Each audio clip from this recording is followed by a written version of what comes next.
થરાદ ખાતે ડોક્ટર આંબેડકરની 135મી જન્મજયંતિની ભવ્ય ઉજવણી, દલિત સમાજમાં ઉમંગનો માહોલ। થરાદ વાવ થરાદ જિલ્લામાં આવેલ થરાદ ખાતે દલિત સમાજ દ્વારા ભારતના બંધારણના શિલ્પી અને મહાન સમાજ સુધારક ડોક્ટર બી.આર. આંબેડકરની 135મી જન્મજયંતિની ધામધૂમથી ઉજવણી કરવામાં આવી હતી। સમગ્ર શહેરમાં ઉજવણીનો ઉમંગ છવાયો હતો અને કાર્યક્રમમાં મોટી સંખ્યામાં લોકો જોડાયા હતા। સવારથી જ પ્રભાત ફેરીનું આયોજન કરવામાં આવ્યું હતું, જેમાં યુવાનો, મહિલાઓ અને સમાજના આગેવાનો ઉત્સાહભેર જોડાયા હતા। બાબા સાહેબના ફોટો સાથે રેલી કાઢવામાં આવી હતી, જે ભીમના નાદથી સમગ્ર વિસ્તાર ગુંજી ઉઠ્યો હતો। બાદમાં પ્રતિમા અને તસવીરને પુષ્પાંજલિ અર્પણ કરીને શ્રદ્ધાંજલિ આપવામાં આવી હતી। કાર્યક્રમ દરમિયાન વક્તાઓએ બાબા સાહેબના જીવન સંઘર્ષ, તેમના અવિસ્મરણીય યોગદાન અને સમાજમાં સમાનતા લાવવા માટેના પ્રયત્નો પર પ્રકાશ પાડ્યો હતો। તેમણે શિક્ષણને જીવનમાં અપનાવીને સમાજના વિકાસ માટે આગળ વધવાનો સંદેશ આપ્યો હતો। સાથે સાથે યુવાનોને બંધારણના મૂલ્યોને સમજવા અને તેના પાલન માટે પ્રેરિત કરવામાં આવ્યા હતા।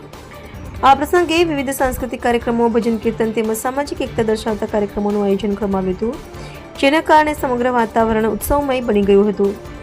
નાના બાળકો દ્વારા દેશભક્તિ ગીતો અને બાબા સાહેબના જીવન પર આધારિત રજૂઆતો પણ કરવામાં આવી હતી, જેને લોકો દ્વારા ભારે પ્રશંસા મળી હતી। કાર્યક્રમમાં સમાજના આગેવાનો, યુવા મંડળો, મહિલાઓ તેમજ મોટી સંખ્યામાં સ્થાનિક નાગરિકો ઉપસ્થિત રહ્યા હતા। સમગ્ર આયોજન સુવ્યવસ્થિત રીતે પાર પાડવામાં આવ્યું હતું। અંતમાં તમામ ઉપસ્થિત લોકોએ બાબા સાહેબના આદર્શોને જીવનમાં ઉતારી સમાનતા, ભાઈચારો અને ન્યાયપૂર્ણ સમાજના નિર્માણ માટે કાર્ય કરવાની પ્રતિજ્ઞા લીધી હતી। અહેવાલ રાણાભાઈ પારેગી, થરાદ।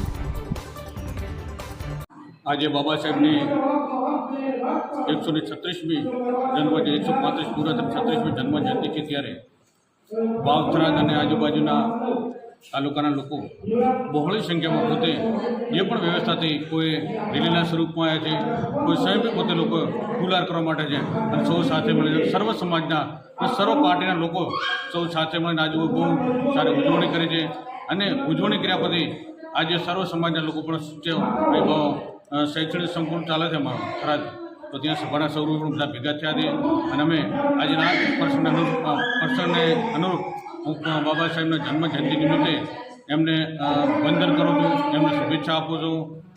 અસ્તુ। જય ભીમ।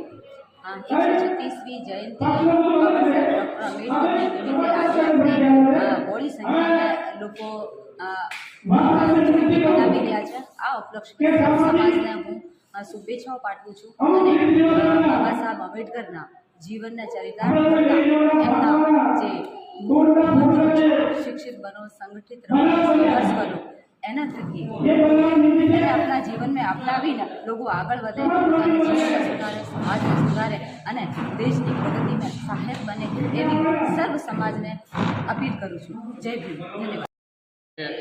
ડૉક્ટર બાબા સાહેબ ભીમરાવ આંબેડકરની જન્મજયંતિ નિમિત્તે થરાદ તાલુકામાં વાવ થરાદ જિલ્લાના આગેવાનો સાથે અમતા આયોજન કરવાનું હતું, પણ ચૂંટણીલક્ષી થોડી આચારસંહિતા અને આ બધા હોવાથી અમે થરાદ તાલુકા અને રા તાલુકા પૂરતું આયોજન હતું। બહુ બહોળી સંખ્યાની અંદર બાબા સાહેબ આંબેડકરની જન્મજયંતિની ઉજવણી માટે લોકો એકત્રિત થયા।